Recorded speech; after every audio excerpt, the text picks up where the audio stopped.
Mayor Surber, Channel 9. Yes, sir. Here, I'll come around. Sorry.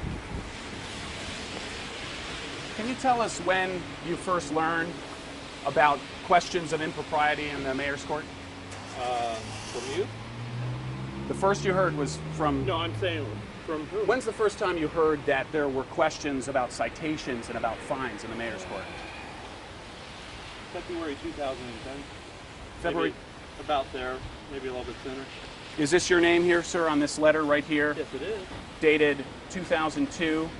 This is from Chief Grodicke to Mayor Harper, CC'd to you as fiscal officer. Yes, sir. I feel an outside independent agency should do a complete audit of all tickets. Correct. Citations may have been improperly handled. Did you see this letter? Yes, I have. So the first you learned of this was not 2010, but 2002. When I was a fiscal officer. Okay, when you're mayor, sir, here's another email Yes, sir. to you from Rob, a second police chief, saying a review of the ticket book shows your numbers don't add up. I found several inaccuracies in the numbers. And then the chief went in to ask for a complete audit. Why didn't you call for an audit then when you're the mayor? Give it full. That's in 07, 5 years ago. I don't know. I'll have to, I don't remember the document.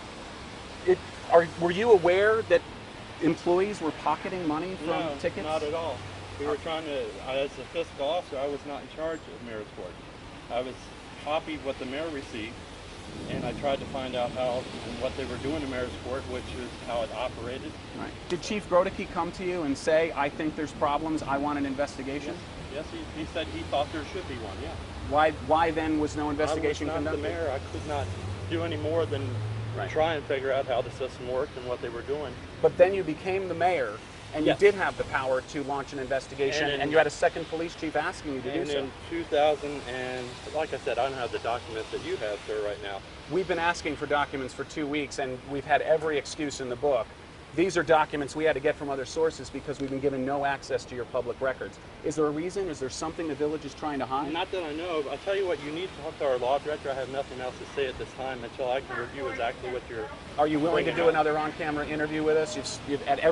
We've been trying to get answers. We're not accusing anyone of anything. Right. But we've got the auditor now telling us that there's going to be a finding for recovery for the village. You're probably aware of that. You're probably aware the prosecutor is now investigating. Absolutely. That's the reason I'm not willing to talk about it until they have a finding on it. And that's why I'm not willing to talk about this until their findings come out. Okay. And I will be more than happy to talk, and well, they're going to divulge everything. Sure. You know, from the audit. But you are the mayor of the village of Yes, Arlington I am Heights. right now. You answer to the people. Is there something you want to tell the people? I mean, this is an opportunity for you to say, hey, we're on top of this and we're going to make sure we clean this up. Absolutely. In 2008, I became mayor. In 2009, we started a review from the auditors. We looked at what was wrong in the court system that we were using. The process was the same one that other towns have had problem with that. Went to council, asked council, they agreed to go with the new software. This would solve all the problems. Right.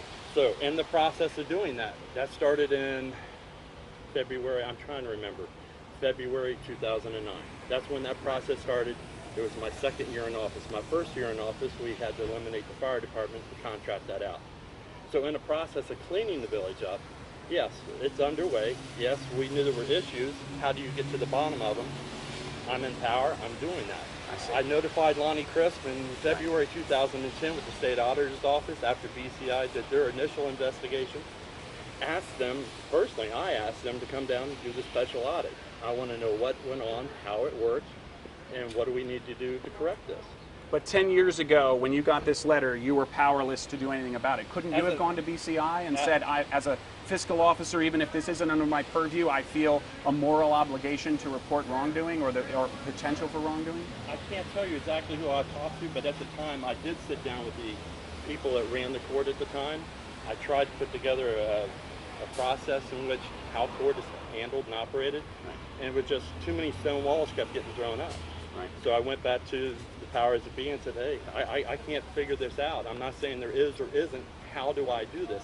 This is not within my power. BCI is from my understanding, is the arm of the police department for the state of Ohio to use for investigations, not the fiscal officers. Sure. When you became mayor, the village did away with your former elected position as clerk treasurer, correct? Yeah, they did that actually before I became mayor, yes sir. But they went to a fiscal officer, which a lot of towns have done. So it wasn't while you were mayor that this was done? No, I mean, in other words, the fiscal officer is no longer answers to the people as an elected official, but answers to you as the mayor. Correct. I see. Right. I mean, you know, you can see what this looks like from the outside, that Well, you've known this for 10 years, that something was going on. You were the fiscal officer of the village, and now it's an appointment that answers to you. Right. The buck stops with the mayor, doesn't it? Absolutely. And that's the reason we're in the middle of this process and not willing to talk about the investigation for fear of I'll interfere with the investigation results, and if I do, now I've done something wrong. Oh, that's a valid point. One other question, and that is, did the village pass an ordinance recently restricting video and audio recording of public meetings? It was a resolution. We talked with the law director about it, and it's going to be rescinded at the next regular meeting. What was it? The purpose of the whole thing, I don't know what he's given you or hasn't given you. The purpose of the whole thing is when the cameras show up in the council chambers, the residents that come in to have their say in our council meetings are afraid of the cameras and won't talk. Is it suspicious, sir, that ordinance is passed after we start looking into improprieties in the village? No. That you didn't want our TV cameras there? No, it's going to be a lot of TV cameras, just not yours. A valid and point. we have seen it many times where you come in and you actually, not you personally, but your media will take over our council chambers so our residents can't even talk. They take over the seating. It's a small place. So our point in this was to allow the residents the opportunity to know cameras will be there. If you're coming to the meeting will still happen. The meeting wouldn't happen without the cameras and have it later. The idea was to allow the residents the opportunity to know cameras are going to be there. So if you come, you're going to be under video. You may not want to even waste your time coming. If you come to our meetings on a regular basis, you'll know that we have a few people that always come with concerns in the village and between trees, whatever else in the town they're complaining about. So at this point, my concern when we started down that path, and I didn't get to check with the law director to see if it was approved or not, he was out of town. After the law director reviewed it, he said this isn't right, we can't do it. We said, okay, we'll repeal it. So it was the point that the residents, the people of town, actually have a chance to be heard and not be stymied by the cameras. We've seen photographs of money with Post-it notes in the clerk treasurer's office that are part of the investigation.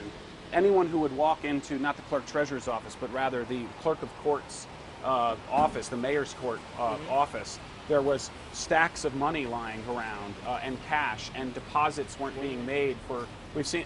Maybe you're not aware of this, and you will become aware of it. The other thing, though, is we've understood that there's been an unusual amount of shredding going on since the investigation started. Are you aware of that? No, I'm not. Okay, so I mean, granted, we're getting information from a lot of different sources, so sure we're trying to verify a Right. lot of this. Is there anything you want to? I mean, when I contacted you first, the whole point was we wanted to make sure the village was heard from.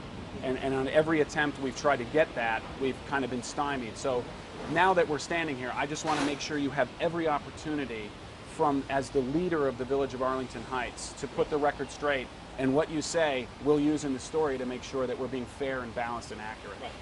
The investigation is ongoing. We've been told by the state we are not to discuss this. I may have already messed up talking to you about this. Okay? So at that point, I really don't want to say any more without the law director of the state of Ohio giving us a finding on what the rulings are of what they've uncovered. Until then, I really can't say any more about it. Understood. Thank you, sir. Thanks Yes, for your sir. time. All right. Yeah. More video?